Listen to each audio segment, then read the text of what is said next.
حبيبة قلبنا المسقعة، أنا عايزة أقول لكم يا جماعة أنا في غاية السعادة وأنا بعملها وأنا بسجل لكم وأنا بصور لكم، لأن الأكلة دي من الأكلات اللي بتديني طاقة كده وتحسسني إن الدنيا لسه بخير. يا جماعة، طالما عندنا مسقعة يبقى كل حاجة زي الفل.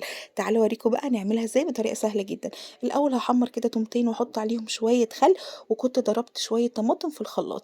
هقوم بقى أحطهم على التوم والخل اللي أنا خليتهم يتحمروا شوية دول، نزلت عليهم بصوص الطماطم وبس كده زي ما انتوا شايفين. هاقلّبها شوية كده بصوت خالص، وهاقوم بقى أعمل إيه، موطّية عليها شوية واسيبها إنها تتسبِّك براحتها.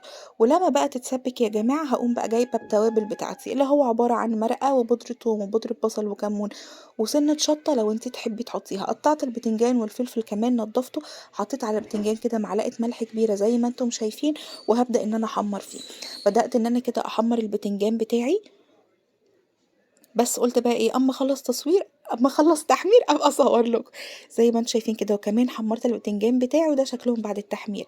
كده كنت بقى بدأت إن أنا أوصل بنسبة 80% من السعادة، اللي هو خلاص يا جماعة في إيه تاني، حد عايز حاجة، موجودة المسقعة خلاص. دلوقتي بقى الطماطم بتاعتي زي ما أنتم شايفين كده اتسبكت زي الفل، حطيتها بقى في حلة أكبر ونزلت عليها بالبتنجان بتاعي اللي إحنا حمّرناه، وهاقوم نازلة بقى بتاعي بعد ما حطيت البتنجان، هاقوم نازلة كمان بالفلفل بتاعي اللي إحنا حمّرناه. وبس كده، كده إحنا خلصنا المسقعة يا جماعة. أكلة ما بتاخدش تِلت ساعة وخطيرة. هابدأ إن أنا بقى أقلّبها كويس كده واسيبها بالضبط دقيقتين كده على النار إن هُم يتضبطوا كده مع بعضهم، وبس كده. كان عندِك بقى شوية عيش شامي، شوية عيش بلدي، المسقعة تتاكل بأي حاجة ما تقولش لأ. وممكن كمان تضيفي لها لحمة مفرومة، بس إحنا بنفضّلها أكتر لوحدها. شوفوا بقى يا جماعة الجمال والحلاوة. يا خرابي لو كنتم شميتوا بس ريحتها، شكلها خطير. لو كنتوا بقى شميتوا ريحتها كنتوا جيتوا قعدتوا كلتوا معايا.